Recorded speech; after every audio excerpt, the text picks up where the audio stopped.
এই যে দেখেন আমরা এই ছোট ছোট গাছগুলা কিভাবে তৈরি করতেছি। এখন ঢাকা শহরে মানুষ জায়গা নেই, সবাই ছাদে বাগান করে। এখন তাদের জন্য যেগুলা বামন প্রকৃতির গাছ এগুলা সিলেক্ট করতে হবে, তাদেরকে এগুলা উৎসাহিত করতে হবে। এখন যদি আপনি হাড়িভাঙ্গা আর ফজলি ছাদে রোপণ করেন তাহলে তো ভালো পারফর্ম হবে না। হ্যাঁ, কিন্তু ওই গাছের বেশি দিন আপনি ছাদে নিয়ন্ত্রণ রাখতে পারবেন।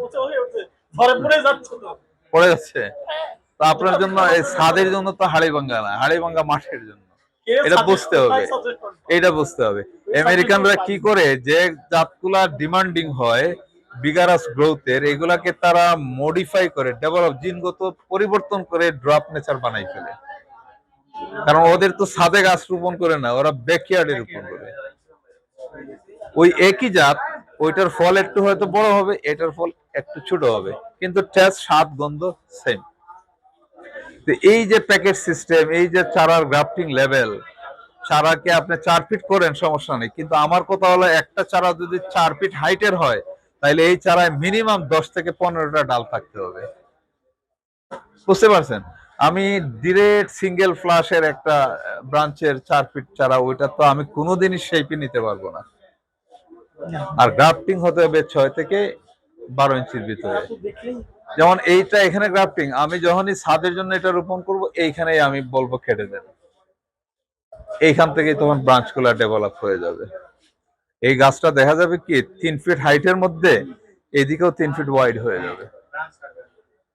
আপনি লম্বা করবেন, ছাদে এটা রাখতে পারবেন না।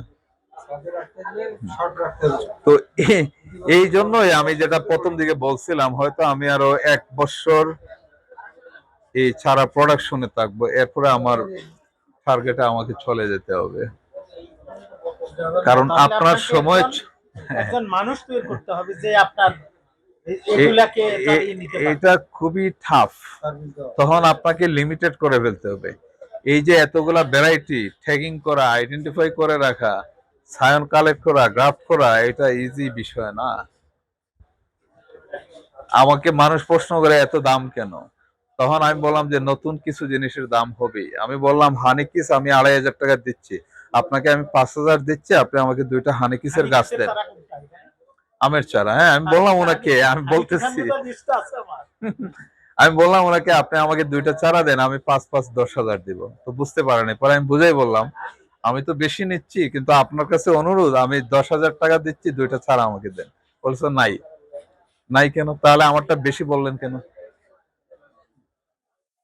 এখন অনেক ক্ষেত্রে এই যে আমরা স্টাডি করতেছি, এগুলা ফাইন্ড আউট করতেছি, যারা ছাদে করবে তাদের জন্য একটা সামারি দিচ্ছি, যারা মাঠে বাগান করবে তাদের যে একটা আমরা সামারি দিচ্ছি, এটার কি অনারিটি আমরা দাবি করতে পারি না?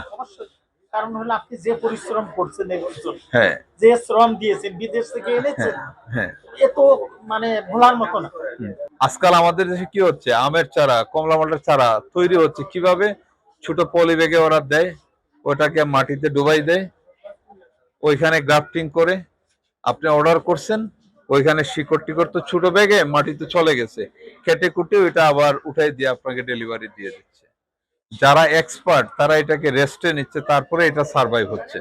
আর যারা এক্সপার্ট না, বুঝতে পারতেছে না, সরাসরি জমিতে লাগাই দিচ্ছে, 2-3 দিন হাই টেম্পারেচারে এটা ড্রাই হয়ে মারাও যাচ্ছে।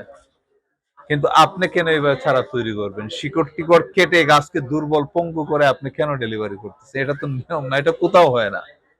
আপনার চারা শিকড় পুরো প্যাকেটে ইনটেক থাকতে হবে। এটা ইচ্ছা মতো আমি শিপিং করব, ডেলিভারি করব, ইনজুর যাতে না হয়। আর আমি যদি মাটিতে অর্ধেক ডুবানো থাকে, তুললাম, পাঠাই দিলাম, অনেকের গাছের মারা যাচ্ছে। এবং আমাদেরও সচেতনতা দরকার। সবাই চায় 4 ফিট 5 ফিটের চারা, এটা থেকেও আমাদের বুঝতে হবে 4-5 ফিটের চারা মানে এখানে ভালো চারা না, এর শিকড়টা ভালো কিনা সেটা দেখতে হবে।